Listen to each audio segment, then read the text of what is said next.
Bismillahir Rahmanir Rahim. Alhamdulillah wassalatu wassalamu ala Rasulillah wa ala alihi wa sahbihi wa man wala. அல்லாஹ் சுப்ஹானஹு வ தஆலா மலக்குகளுக்கு ரெக்கைகள் கொடுத்திருக்கிறார். அவர்களுக்கு என்று தோற்றம் இருக்கிறது. அவர்கள் ஒரு ஆவி அல்ல, அல்லது வெறும் காற்று அல்ல, அல்லது எந்த உருவம் இல்லாத ஒரு ஒளி அல்ல. அல்லாஹ் அவர்களை ஒளியிலிருந்து படைத்திருக்கிறான். அந்த படைப்பின் வடிவம் அல்லாஹ் அவர்களுக்கென்று உடம்பையும் ரெக்கைகளையும் கொடுத்திருக்கிறார். இது குர்ஆனிலிருந்தும் சுன்னாவிலிருந்தும் பல ஆதாரங்களை கொண்டு அவர்களுடைய படைப்பின் வடிவத்தை பற்றி வரக்கூடியதை கொண்டு நாம் நம்பிக்கை கொள்ளுகிற விஷயம். மலக்குகள் மீதான நம்பிக்கையில் ஒரு முக்கியமான அம்சம், மலக்குகள் படைக்கப்பட்ட ஒரு படைப்பு. அவர்களுக்கென்று அல்லாஹ் தஆலா தோற்றத்தையும் பண்புகளையும் கொடுத்திருக்கிறான் என்பது. சூரா அல்-ஃபாத்திர் 35வது சூராவுடைய முதல் ஆயா, முதல் வசனத்திலேயே அல்லாஹ் தஆலா சொல்லுகிறான், அல்ஹம்துலில்லாஹி ஃபாத்திரிஸ் ஸமாவாதி வல் அர்தி ஜாஇலில் மலாயிகதி ருசுலன் உலி அஜ்னிஹத்தின் மத்னா வ ஸுலாத வ ருபா يزيد في الخلق ما يشاء إن الله على كل شيء قدير. எல்லா புகழும் நன்றிகளும் அல்லாஹ்வுக்கே உரியது. வானங்களை பூமியையும் அவன்தான் படைத்தான். மலக்குகளை தன்னுடைய தூதை கொண்டு செல்கின்றவர்களாக ஆக்கியிருக்கின்றான். அவர்கள் இரண்டு ரெக்கைகளாக, மூன்று ரெக்கைகளாக, நான்கு ரெக்கைகளாக கொண்டிருப்பவர்கள். இன்னும் அவன் நாடியதை தன்னுடைய படைப்பில் அதிகப்படுத்தவும் செய்கின்றான். நிச்சயமா அல்லாஹ் அனைத்து விஷயத்தின் மீதும் பேராற்றல் மிக்கவர். இந்த ஆயத்தில் அல்லாஹ் சுப்ஹானஹு வ தஆலா மலக்குகளுக்கு ரெக்கைகள் உண்டு என்று சொல்கிறான். அந்த ரெக்கைகள்ல மலக்குகள்ல சிலருக்கு 2 ரெக்கைகள், சிலருக்கு 3 ரெக்கைகள், சிலருக்கு 4 ரெக்கைகள் என்று சொல்லியிருக்கிறார். அதிலும் தன்னுடைய மலக்குகளை தன் நாடுவோருக்கு இதை தாண்டி அதிகமும் படுத்துகிறான். அப்படி என்றால் அல்லாஹ்வுடைய மலக்குகள்ல 2 ரெக்கைகள் உடையவர்கள், 3 உடையவர்கள், 4 உடையவர்கள், அதற்கும் மேலே அதிகமான ரெக்கைகள் உடையவர்கள் உண்டு. இது நம்முடைய அகீதா, நம்முடைய கொள்கை, நம்முடைய நம்பிக்கை. ஜிப்ரீல் அலைஹிஸ்ஸலாத்து வஸ்ஸலாமுக்கு 600 ரெக்கைகளை அல்லாஹ் தஆலா கொடுத்திருக்கிறார். ஆக ரெக்கைகள் கொடுக்கப்பட்டிருக்கிற மலக்குகள் பறக்கக்கூடியவர்கள். ஏன்னா ரெக்கைகள் கொடுக்கப்பட்ட நோக்கம் பறப்பது. ஆக மலக்குகளுடைய உடம்பு ரெக்கைகளோடும் அவர்கள் பறக்கக்கூடியவர்களாகவும் இருப்பார்கள். இது நம்முடைய அகீதா. ஆகவே அவர்கள் ஒரு ஆவி அல்ல, அவை கண்களுக்கு தெரியாதவர்கள் என்பதனால் அவர்கள் ஒரு ஆவி வடிவமானவர்கள் என்பதல்ல. அவர்களுக்கென்று அல்லாஹ் கொடுத்திருக்கிற உடம்போடு இருக்கக்கூடியவர்கள். அந்த உடம்பு மனித உடம்பு போல அந்த மனித உடம்பில் ரெக்கைகள் உள்ளவர்கள் என்று அர்த்தம் அல்ல. ஏன்னா மலக்குகளுடைய உடம்பை பற்றி அல்லாஹ் தஆலா அந்த உடம்பு மனித உடம்பு போல என்று சொன்னது. ஆனால் ரெக்கைகள் உள்ளவர்கள் என்று அல்லாஹ் சொல்லியிருக்கிறார். அதிலும் பொதுவா ரெக்கைகள்னா அது 2ஓடு நிறுத்தப்படல, 3 ஆகும், 4 ஆகும், இன்னும் பலருக்கு அதிகமாக. ஜிப்ரீல் அலைஹிஸ்ஸலாத்து வஸ்ஸலாமுக்கு 600 ரெக்கைகளை அல்லாஹ் தஆலா படைத்திருக்கிறார். ஸஃப்வான் இப்னு அஸ்ஸால் ரலியல்லாஹு அன்ஹு அப்படிங்கிற சஹாபி அவங்க அறிவிக்கிறாங்க, அதைது ரசூலுல்லாஹி ஸல்லல்லாஹு அலைஹி வஸல்லம் வ ஹுவ முத்தகிஉன் ஃபில் மஸ்ஜிதி அலா துர்தில்லா. நான் அல்லாஹ்வின் தூதர் ஸல்லல்லாஹு அலைஹி வஸல்லம் அவர்களிடம் போனேன். அப்போது அவர்கள் மஸ்ஜிதில் தூணின் மீது சாய்ந்தவர்களாக இருந்தார்கள். ஒரு சிவப்பு போர்வையோடு சாய்ந்து அமர்ந்தவர்களாக இருந்தார்கள். அப்போது நான் அவர்களிடம் வந்து ஃபகுல்து லஹு யா ரசூலல்லாஹ் இன்னி ஜித்து அத்லுபுல் இல்ம். அல்லாஹ்வின் தூதரே, நான் உங்களிடம் இல்மை தேடி வந்திருக்கிறேன் என்று சொன்னேன். ஃபகால ரசூலுல்லாஹ் சொன்னார்கள், மர்ஹபா, வாழ்த்துக்கள், பிதாலிபில் இல்ம், இல்மை தேடி வந்தவருக்கு, தேடக்கூடியவருக்கு வாழ்த்துக்கள். ரசூலுல்லாஹி ஸல்லல்லாஹு அலைஹி வஸல்லம் துஆ செய்றாங்க, வாழ்த்து சொல்றாங்க. இங்க இல்மை தேடி வந்திருக்கிற உங்களுக்கும் அதே வாழ்த்தை மர்ஹபா என்று நான் சொல்ல விரும்புகிறேன். ரசூலுல்லாஹி சுன்னா வாழ்த்து சொல்வது. இல்மை தேடி வந்திருக்கிற ஸஃப்வான் இப்னு அஸ்ஸால் ரலியல்லாஹு அன்ஹுக்கு ரசூலுல்லாஹ் வாழ்த்து சொல்றாங்க. மஸ்ஜித் நபவி நடக்குது. ரசூலுல்லாஹ் சாஞ்சு ஒரு போர்வையில, சிவப்பு போர்வையில சாய்ந்திருக்கும் நேரத்துல அவர் வந்ததே ரசூலுல்லாஹ் வாழ்த்து சொல்றாங்க. ஏன்னா வந்த நோக்கம் மஸ்ஜிதுக்கு எதற்காக? இல்ம தேடி ரசூலுல்லாஹ்வோட மார்க்கத்தை படிப்பதற்காக வந்திருக்கிறார். அடுத்து ரசூலுல்லாஹ் வாழ்த்து சொல்லிட்டு அடுத்து சொல்றாங்க, தாலிபுல் இல்மி லக ஹுஃபுல் மலாயிகத்து வ துதுல்லு பி அஜ்னிஹதிஹா. ஒரு கல்வியை மார்க்க அறிவை தேடி ஒருவர் வந்தால் அவருக்கு வாழ்த்து சொல்லிட்டு நிச்சயமா கல்வி தேடக்கூடிய ஒருவரை மலக்குகள் தன்னுடைய ரெக்கைகளை கொண்டு சூழ்ந்து கொள்கிறார்கள். உடனே அவர் வந்தாரே, உடனே மலக்குகள் என்ன செய்வாங்க, ரெக்கைகளை விரிச்சுக்கிட்டு அப்படியே அவரை சுத்தி வளைச்சு அவரோடு சூழ்ந்து கொள்வார்கள். இதை ரசூலுல்லாஹ் அடுத்து சொல்றாங்க, சும்ம யர்கபு பஅதுஹு பஅதா. அதற்கு பிறகு அவர்கள் சூழ்ந்தவர்கள் ஒருவர் மீது ஒருவராக அப்படியே மேலே ஏறுகிறார்கள். ஹத்தா யதுலுகு ஸமாஅ துன்யா, பூமியின் வானம் வரைக்கும் ஏறுகிறார்கள். ஏன் ஏறுகிறார்கள் தெரியுமா? ரசூலுல்லாஹ் சொல்றாங்க, மின் ஹுப்பிஹி லிமா யத்லுபு, அவர் எந்த இல்மை தேடி விரும்பி நேசம் கொண்டு வந்தாரோ அந்த நேசத்தின் காரணமாக அவரை சூழ்ந்து வளைச்சு அவருக்கு மேல ஒரு மலக்கு இன்னொரு மலக்கு அப்படியே மேல மேல ரெக்கைகள் விரிச்சுக்கிட்டே போவாங்க. ஹத்தா எது வரைக்கும் என்றால் யப்லுகு ஸமாஅ துன்யா, பூமியின் வானம் வரைக்கும் போவார்கள். சுப்ஹானல்லாஹ். அல்லாஹ் நம்முடைய மஜ்லிஸ் அப்படி ஆக்கும். ஆமீன் யா ரப்பல் ஆலமீன். அப்புறம் ரசூலுல்லாஹ் ஃபமா ஜித தத்லு, அவர் எதற்காக இந்த இல்மை தேடி விரும்பி நேசிச்சு வந்தாரோ அதே நோக்கத்திற்காக அவரையே நேசிப்பார்கள். ஒருவருக்கொருவர் மேலே அடைந்தவர்களாக வானம் வரைக்கும் போகிறார்கள் அப்படின்னு ரசூலுல்லாஹ் குறிப்பிட்டாங்க. முஅஜம் தபரானி, இமாம் தபரானி பதிவு செய்திருக்கிற ஹதீஸாக 7196வது ஹதீஸாக இடம்பெறுது. இமாம் அல் அல்பானி ரஹிமஹுல்லாஹ் இந்த ஹதீஸ் ஸஹீஹ் என்று அத்-தர்கீப் வ தர்ஹீப்ல குறிப்பிடுறாங்க. 71வது செய்தியா.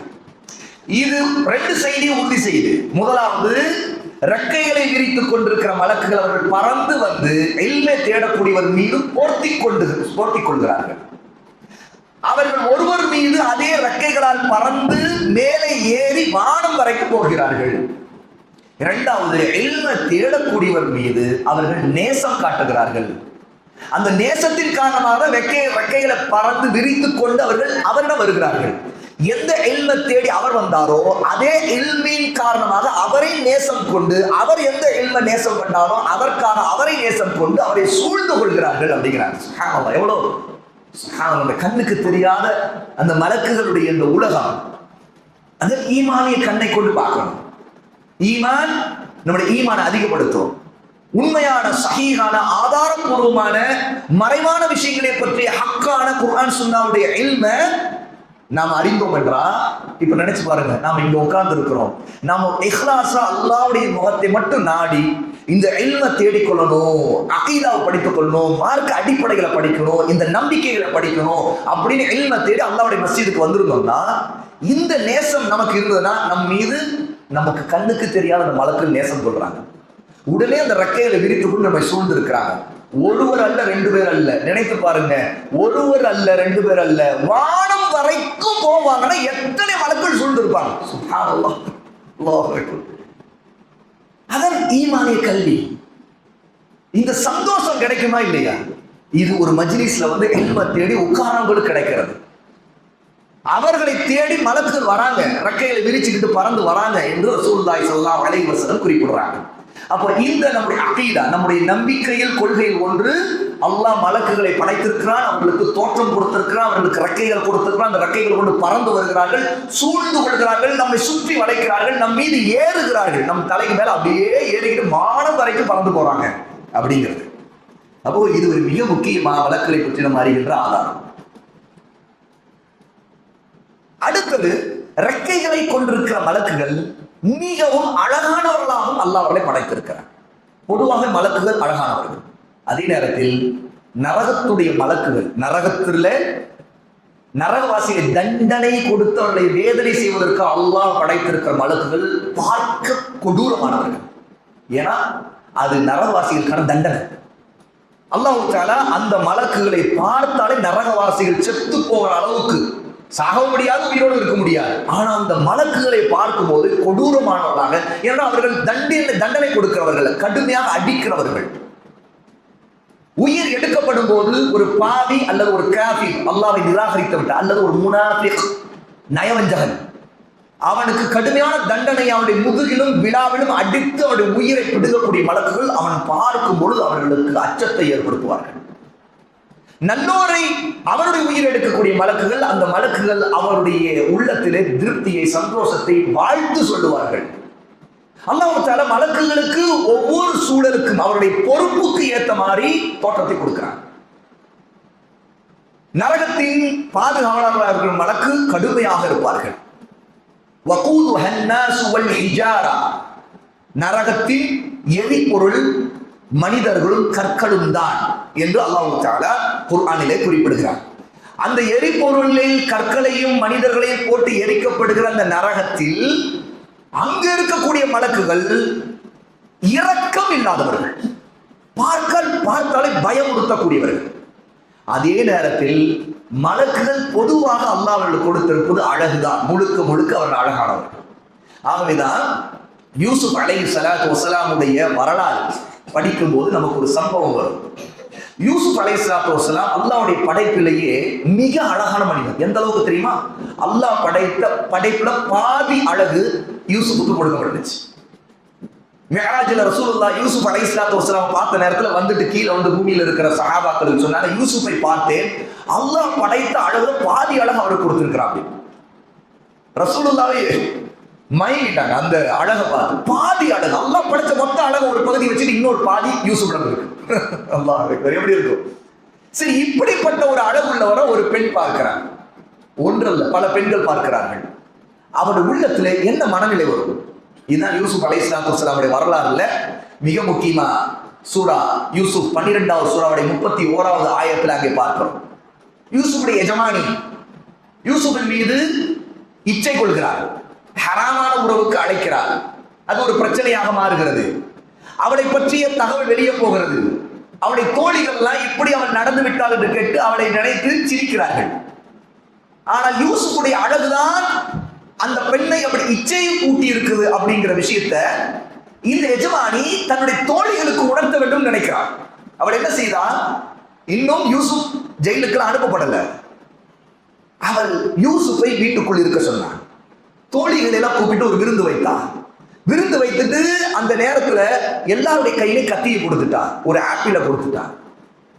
அந்த ஆப்பிளை அடுத்து அந்த தோழிகள் சாப்பிட வேண்டும். சாப்பிடுகிற நேரத்துல கத்தியை கையில எடுத்து ஆப்பிள் அறுக்கக்கூடிய அந்த நேரத்துல யூசுஃபை அந்த பெண்கள் பார்க்க கடந்து போக சொல்றாங்க. யூசுப் அலைஹிஸ்ஸலாத்து வஸ்ஸலாம் கடந்து போகிறாங்க. இப்படி கடந்து போகும்போது அந்த யூசுஃபை, ஒரு அழகான ஆணை பார்த்த உடனேயே அந்த பெண்களுடைய மயக்கம், அவங்க எவ்வளவு திட்டு பிடிச்சு அவங்களுக்கு என்ன நடக்குது சுயநினைவா இழந்துட்டாங்கன்னா யூசுஃபுடைய அழகுல என்ன செய்யறாங்கன்னு தெரியல. கத்தி எடுத்து அவர்கள் ஆப்பிளை அறுப்பதற்கு பதிலாக தன்னுடைய கைகளை அறுத்துக் கொள்கிறார், ரத்தம் கொட்டுகிறார். அப்படின்னா எப்படி இருக்கும் அழகு? சரி, அவங்க வாயிலிருந்து அடுத்து என்ன வந்திருக்கும்? அல்லாஹ் தஆலா அதை சொல்லுகிறார். அவங்க என்ன சொன்னாங்கன்னா, வகுல்ல ஹாஷலில்லாஹ் மா ஹாதா பஷரன் இன் ஹாதா இல்லா மலக்குன் கரீம். அல்லாஹ் தூய்மையானவன். அந்த மக்கள், அந்த பெண்கள், தோழிகள் சொல்லுகிறாங்க, அல்லாஹ் பரிசுத்தமானவன். இந்த மனிதர், இவர் மனிதரே அல்ல, இவர் ரொம்ப அழகுள்ள, ரொம்ப கண்ணியமான ஒரு மலக்காகத்தான் இருக்க முடியும், மலக்கை தவிர வேறு இல்லை. ஏன்னா யூசுஃபுடைய அழகு உடனே யதார்த்தமான உள்ளத்துல அவருடைய எண்ணத்தை எப்படி மாத்திருச்சுன்னா, இவர் மனுஷர் இல்லை, இவர் மலக்காக இருக்க முடியும். ஏன்னா மலக்கு என்று சொன்னாலே அவருடைய உள்ளத்துல அழகுதான் ஞாபகம் வரும். கோரம் ஞாபகம் வருமா? அசிங்கம் ஞாபகம் வருமா? வராது. மலக்கு என்று சொல்வது இயல்பிலேயே அல்லாஹ் தஆலா நம்முடைய உள்ளத்துல ஃபித்ரத், உள்ளுணர்வு என்ன தெரியுமா கொடுத்திருக்கிறான்? அழகுதான் கொடுத்திருக்கிறான். ஆகவேதான் அந்த மக்கள், அந்த பெண்கள் யூசுஃபுடைய அழகை பார்த்து இவர் ஒரு ஏஞ்சல், இவர் ஒரு மலக்கு தவிர வேறு எதுவும் இல்லை. ஏன்னா அவங்களை அப்படி தடுமாற வச்சுட்டாரு யூசுஃபுடைய அழகு தடுமாற. யூசுஃபுடைய நோக்கம் அது இல்லை. யூசுப் அவங்களை தடுமாற வைக்கிற நோக்கம் உள்ளவர். அவர் அல்லாஹ்வுக்கு அஞ்சியவர். அவர் பெண்களை மயக்கிற என்ன உள்ளவர் அல்ல. அவர் அல்லாஹ்வுக்கு அஞ்சினார். ஆகவேதான் இந்த எஜமானி துரத்தி கொண்டு அந்த பெண் யூசுஃபிடம் வரும்போது இவர் ஓடினார். வெளியேறி தப்பிக்கிறதுக்காக வாசலை நோக்கி, கதவை நோக்கி ஓடினார். அப்படிப்பட்டவர் யூசுப் அலைஹிஸ்ஸலாத்து வஸ்ஸலாம். ஆனா அவர் கொடுக்கப்பட்ட அழகு ஒரு மிகப்பெரிய ஃபித்னா, ஒரு சோதனையாக மாறி. அதுல என்னவென்றால், அந்த கையெடுத்து கொண்ட பெண்கள் யூசுஃபுடைய அழகை பார்த்து இவர் மலக்காக இருக்கக்கூடிய ஒரு மனுஷனே இல்லை அப்படின்ட்டாங்க. ஏன்னா மலக்கு தான் அழகுல இவ்வளவு ஒரு அழகு உள்ளவங்களா இருப்பாங்கிற ஃபித்ரத், அந்த உள்ளத்துல இருக்கிற உள் உணர்வு அவருடைய வாயிலிருந்து எப்படி வெளிப்படுதுன்னா, யூசுப் இவ்வளவு அழகா இருக்காருன்னா இவர் மனிதர் இல்லை, ஒரு மலக்கு தான் அப்படின்னு சொன்னாங்க. ரசூலுல்லாஹி ஸல்லல்லாஹு அலைஹி வஸல்லம் சொல்றாங்க, மொத்த அழகு பாதி அழகு அல்லாஹ் யூசுப் கொடுத்துட்டான் அப்படி. அப்ப பொதுவாகவே மலக்குகள் மிக அழகானவர். அதுல அல்லாஹ் தஆலா குர்ஆனிலேயே ஒரு மலக்கை அவனுடைய அழகை அல்லாஹ் வர்ணித்திருக்கிறான். ஜிப்ரீல் அலைஹிஸ்ஸலாத்து வஸ்ஸலாம் உடைய அழகு. அல்லாஹ் தஆலா குர்ஆன்ல 53வது சூரா அன்-நஜ்ம் 5-6 2 ஆயத்துகளை சொல்றான். அல்லமஹு ஷதீதுல் குவா ذو مرة فاستوى. ஜிப்ரீல் மிகவும் பலசாலி. அவர் எப்படிப்பட்டவர்? ஷதீதுல் குவா, ரொம்ப கடுமையான வலிமை நிறைந்த ஆற்றல் நிறைந்தவர். இதை சொல்லிவிட்டு அல்லாஹ் தஆலா அவர்தான் இந்த நபிக்கு குர்ஆனை கற்றுக் கொடுக்கிறார். அல்லமஹு, கற்றுக் கொடுக்கிறார். குர்ஆனை கற்றுக் கொடுக்கிற பணியை அல்லாஹ் தஆலா எந்த மலக்கு கொடுத்திருக்கிறான்? ஜிப்ரீலுக்கு. யாருக்கு கற்றுக் கொடுக்க வேண்டும்? ரசூலுல்லாஹ் ஸல்லல்லாஹு அலைஹி வஸல்லமுக்கு. யார் அனுப்பியது? அல்லாஹ் சுப்ஹானஹு வ தஆலா. மலக்கு ஜிப்ரீல் எப்படிப்பட்டவர்? ரொம்ப பலசாலி. பலத்தை மட்டும் அல்லாஹ் சொல்லல, அடுத்து அல்லாஹ் சொல்றார் ذو مرة, அவர் ரொம்ப அழகானவர், அழகான தோற்றம் உள்ளவர். ஃபஸ்தவா, அவர் உயர்ந்து அப்படி நிற்கிறார். அல்லாஹ் தஆலா இந்த இடத்துல ذو مرة அப்படின்னு சொல்றாங்கல்ல, இதுக்கு அர்த்தத்தை இப்னு அப்பாஸ் ரலியல்லாஹு அன்ஹு சொல்றாங்க. ஜிப்ரீலுடைய தோற்றத்தை அல்லாஹ் தஆலா இங்கே ذو مرة என்று சொன்னதை கொண்டு அவருடைய உடம்பிலும் அவருடைய உள்ளத்திலும் எந்த குறைகளும் இல்லாதவன்னு சொல்றான். யாரு? ஜிப்ரீல். உடம்புல குறை இல்லை, எந்த குறையும் இல்லை. அல்லாஹ் அவருக்கு என்ன உடம்பை கொடுத்திருக்கானோ அந்த தோற்றம் அதுல ஒரு குறை இல்லாததுன்னு சொல்றான் இப்னு அப்பாஸ் விளக்குறாங்க. இப்னு அப்பாஸ் மாணவர் முஜாஹித் ரஹிமஹுல்லாஹ் ஒரு தாபிஈ, அவங்க சொல்றாங்க ذو مرة உயரத்திலும் அழகிலும் எந்த குறையும் இல்லாதவர், உயரமாகவும் இருப்பார் அழகாகவும் இருப்பார். அப்படிப்பட்ட அழகு ஜிப்ரீல் அலைஹிஸ்ஸலாத்து வஸ்ஸலாம் உடைய அழகு. ஹதீஸ்ல நேரடியா ரசூல் ஸல்லல்லாஹு அலைஹி வஸல்லம் ஜிப்ரீல் வர்ணிச்சிருக்கிறாங்க. அப்படி ஒரு ஹதீஸ் அப்துல்லாஹ் இப்னு மஸ்ஊத் ரலியல்லாஹு அன்ஹு அறிவிக்கிறாங்க. قال عبد الله راى رسول الله صلى الله عليه وسلم جبريل في صورته. ஜிப்ரீலுடைய நிஜமான அவரின் தோற்றத்தில் ரசூலுல்லாஹ் ஜிப்ரீலை பார்த்தார். பொதுவாக மலக்குகளை நேரடியா அவங்களுடைய உண்மையான தோற்றத்தை பார்க்க முடியாது. ரசூலுல்லாஹ்வுக்கு மட்டும்தான் இந்த சிறப்பை தனித்தன்மையை அல்லாஹ் கொடுத்தான். 2 தடவை ஜிப்ரீல ரசூலுல்லாஹி ஸல்லல்லாஹு அலைஹி வஸல்லம் நேரடியா ஜிப்ரீலுடைய நிஜமான தோற்றத்தை பார்த்திருக்காங்க. ரெக்கைகளோடு, ஒன்று இல்ல 600 ரெக்கைகளோடு பார்த்திருக்கிறாங்க.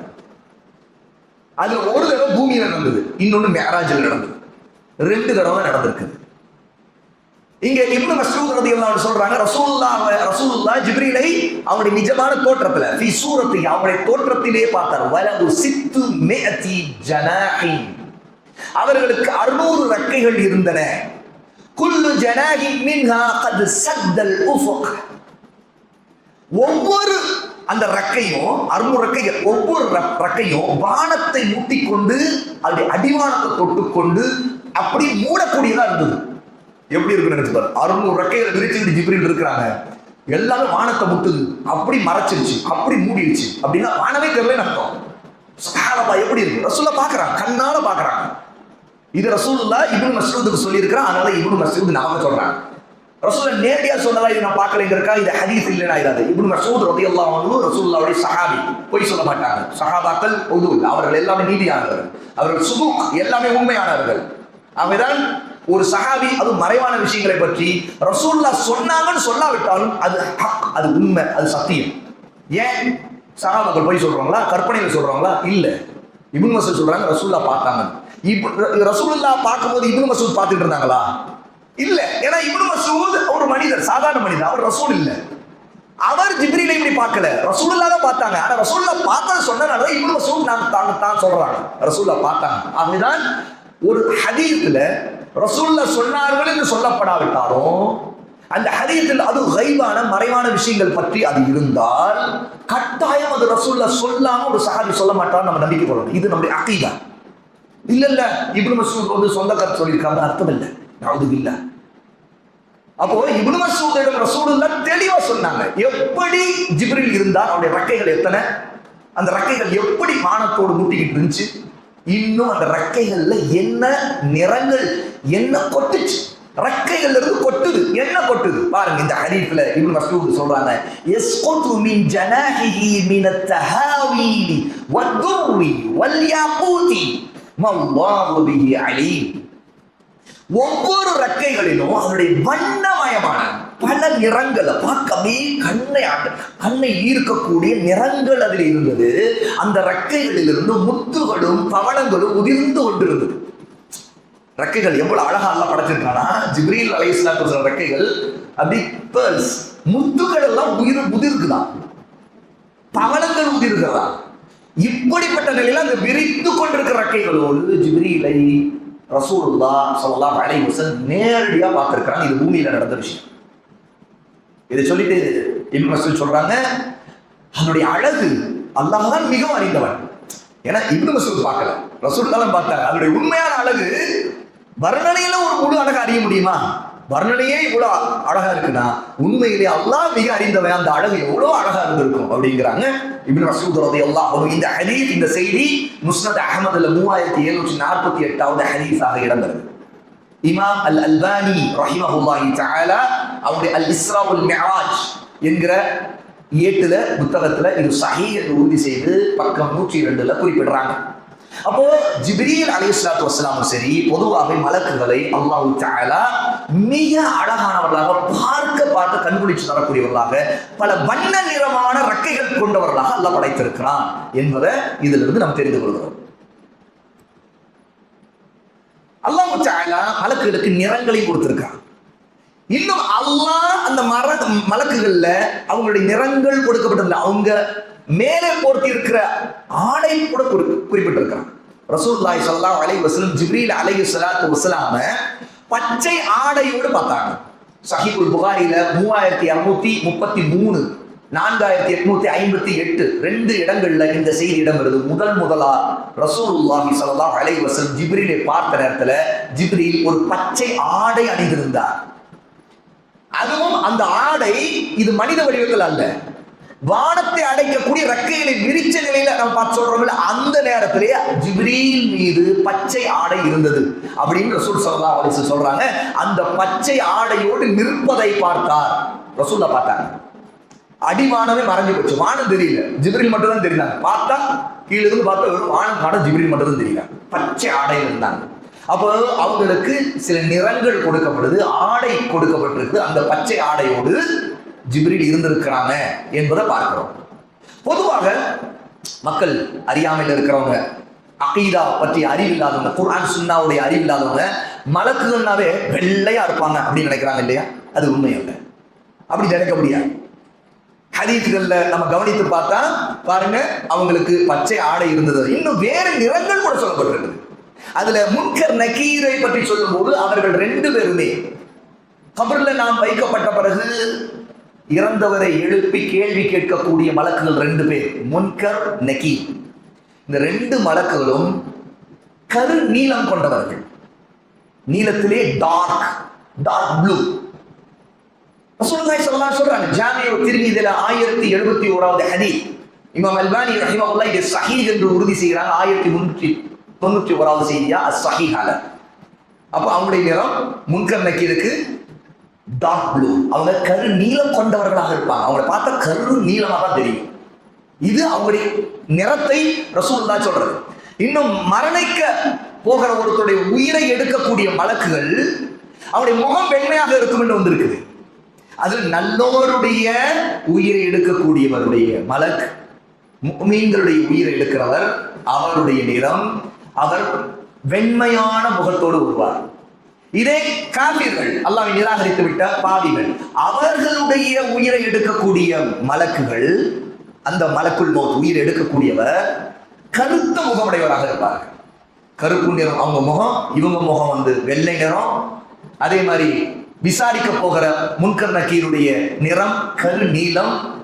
ஜிப்ரீல் அலைஹிஸ்ஸலாத்து வஸலாம் பல நிறத்துல உள்ள ரெக்கைகளோடு பச்சை ஆடை அணிந்து, இப்படி பலவிதமான ஆதாரங்கள் இந்த ஹதீஸ் முஸ்னத் அஹ்மதுல 18557வது ஹதீஸாக இடம்பெறுது. ஆக மலக்குகளுக்கு என்று அல்லாஹ் தஆலா நிறங்களை கொடுக்கிறார். அல்லாஹ் தன் நாடியவாறு நிறங்களை கொடுக்கிறார். ரெக்கைகளையும் சரி, அவருடைய தோற்றத்திலையும் சரி, அவருடைய முகத்திலும் சரி, வெள்ளை முகம் உண்டு, கரு முகமும் உண்டு, கரு நீளமும் உண்டு. இப்படி பலவிதமான நிறங்களை அல்லாஹ் தஆலா மலக்குகளுக்கு கொடுத்திருக்கிறான். ஆக இது அல்லாஹ்வுடைய குத்ரா, அல்லாஹ் தன் நாடியில செய்யக்கூடியது. பல நிறங்களை படைக்கின்றவன் மலக்குகளை பல நிறங்களில் படைக்கிறான். இது நம்முடைய அகீதா. நாம் எதற்கு ஆதாரத்தை அறிந்தோமோ அந்த ஆதாரத்தின் அடிப்படையில் அதை நம்ம ஈமான் பண்ணணும். அப்படிங்கிறத இந்த ஆதாரமா தெரிந்து கொள்கிறோம். மலக்குகள் மிக பிரம்மாண்டமான தோற்றம் உடையவர்கள். அவருடைய உடம்பு என்றா, ரெக்கைகள் என்றா, நாம நினைக்கிற ஒரு வடிவத்துக்குள்ள அல்லது ஒரு மனிதனுடைய உயரத்துக்குள்ள அல்லது வேறு ஏதேனும் ஒரு படைப்புடைய உயரத்திற்குள்ள அகலத்திற்குள்ள மலக்குகளை நம்ம நினைக்கவே முடியாது. உயரமும் அகலமும் நீளமும் அல்லாஹ் நாடியவாறு மலக்குகள் கொடுத்திருக்குது. ஒரு பிரம்மாண்டமான மலக்குகளை அல்லாஹ் தஆலா நமக்கு வர்ணித்திருக்கிறான். அதில் மிக பெரிய பலசாலிகளாக மலக்குகள் இருக்கிறாங்க. அதற்கான ஆதாரங்களை நாம் பார்க்க வரை பொதுவாக மக்கள் என்ன நினைக்கிறாங்க, கற்பனைக்கே எட்டாத பிரம்மாண்ட தோற்றத்திலும் இருக்கிறாங்க அப்படின்னு நம்புறாங்க. அது உண்மைதான். நம்முடைய கற்பனையில பல விஷயங்களை முடிவு செய்ய முடியாது. அதே இடத்துல ஜிப்ரீல் அலைஹிஸ்ஸலாத்து வஸ்ஸலாமுடைய தோற்றத்தை பற்றி நம்ம முன்னாடியே பார்த்தோம். வானத்தை அடைக்கிற அளவுக்கு பிரம்மாண்ட தோற்றம் இருந்திருக்குது அப்படின்ட்டு. இன்னும் சில ஆதாரங்கள் இருக்குது. மலக்குகளுக்கு பெரிய அந்த தோற்றத்தை பலத்தையும் அல்லாஹ் கொடுத்திருக்கிறான். ரசூலுல்லாஹி ஸல்லல்லாஹு அலைஹி வஸல்லம் தாயிப் நகரத்துல கடுமையா தாக்கப்பட்டு ரத்தம் சிந்துகிற நிலை வந்து அவங்க தாயிப்புடைய நகரத்தில் வெளியே ஓரமாக ஒதுங்கக்கூடிய நேரத்தில் அல்லாஹ் தஆலா ஜிப்ரீலையும் மலக்குல் ஜிபால் மலைகளின் மலக் அவரையும் அனுப்புகிறார். மலைகளின் மலக் ரசூலுல்லாஹ்வோட பேசுகிறார், முஹம்மதே நீங்கள் கட்டளையிடுங்கள், இதோ இந்த தாயிப் நகரம் இருக்குது, இதை ஒட்டி இது வந்து 2 மலைகளுக்கு நடுவுல தான் அந்த ஊர் இருக்கு. இந்த 2 மலைகளை கொண்டு நான் இந்த மக்களை நசுக்கி விடுகிறேன் என்று சொன்னாங்க. அப்போ அந்த மலைகளை அப்படியே எடுத்து தூக்கி நடுவில் இருக்கிறாங்களே ஊர்ல இருக்கிற அந்த மக்களை அப்படியே மலைகளை கொண்டு அடிச்சு நசுக்கிறது. இதுல எவ்வளவு பலம் வேணும். இது சாதாரண விளையாடுற மாதிரியா? ஆனா அல்லாஹ் தஆலா மலைகளை எடுத்து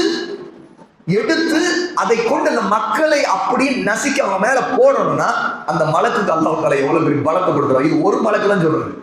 நிறைய ஒரு மலக்குகள் கூட்டம் வந்து கஷ்டப்பட்டு அந்த மலைகள் 2 மலைகளை கஷ்டப்பட்டு தூக்கி அந்த ஊர் மேல போடுவாங்களா? அது இல்ல, ஒரே ஒரு மலக்கு தான், மலைகளின் மலக்கு. மலக்குல் ஜிபால் சொல்றாரு, நீங்க கட்டளை இடுங்க, அல்லாஹ் உங்களுக்கு அனுமதி கொடுத்துட்டா, நீங்க சொன்னா நான் செய்யணும்னு சொல்லிட்டா, அதுக்கு தான் நான் வந்திருக்கிறேன் அப்படின்னு சொல்லிட்டு நீங்க கட்டளை இட்டா நான் இந்த 2 மலைகளை எடுத்து அப்படி நசிக்கிறேன் என்பது அப்படிங்க. அப்ப அந்த மலக்குக்கு எவ்வளவு பலம் இருக்கும், எவ்வளவு பலசாலியான மலக்காக அவர் இருப்பார். சுப்ஹானல்லாஹ். அது அல்லாஹ்வுடைய ஆற்றல். இதை நம்ம தெரிந்து கொள்ள, இந்த மலைகளின் மலக்கை படைத்திருக்கிறான், மலைகளை படைத்திருக்கிறான், அந்த அல்லாஹ் எவ்வளவு ஆற்றல் உள்ளவன். சுப்ஹானல்லாஹ். சஹீஹ் புகாரில் 3231வது ஹதீஸாக இந்த செய்தி இடம்பெறுது. தாயிப் நகர சம்பவத்துல அந்த மலக் சொன்னது. அவங்க நினைச்சா அந்த மலைகளை புரட்டி போட்டு விடுவார், உருட்டி விடுவார், தூக்கி வீசி விடுவார். அல்லாஹ்வால எல்லாம் முடியும். ஏன்னா அல்லாஹ் அப்படிப்பட்ட மலக்கை படைச்சிருக்கிறான். அந்த மலக்கை படைத்து அல்லாஹ் எவ்வளவு பெரிய பலசாலி. அல்லாஹ் அக்பர். இன்னும் நரகத்துடைய காவலர்களை பற்றியும் அல்லாஹ் தஆலா குர்ஆன்ல சொல்லியிருக்கிறார். ஏற்கனவே நரகத்துடைய காவலர் மிக கடுமையான இரக்கம் இல்லாதவர்களாக அல்லாஹ் அவர்களை படைத்திருக்கிறார். பார்த்தாலே பயமுறுத்துவார்கள் என்று சொன்னேன் இல்லையா?